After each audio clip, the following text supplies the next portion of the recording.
For today's video mga guys, mag-deliver tayo ng ng darak.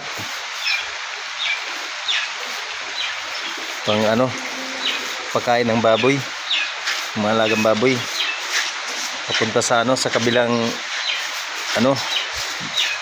bungto o bayan. Kabilang bayan. Dahil may bumili ng papa-deliver daw.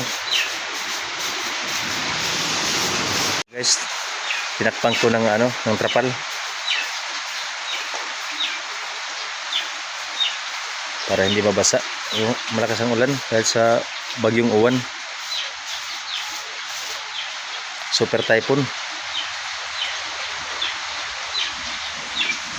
Kailangan ma-deliver mga guys dahil wala na siyang pagkain ng kanyang alaga. Gugutumin daw. Ito mga guys,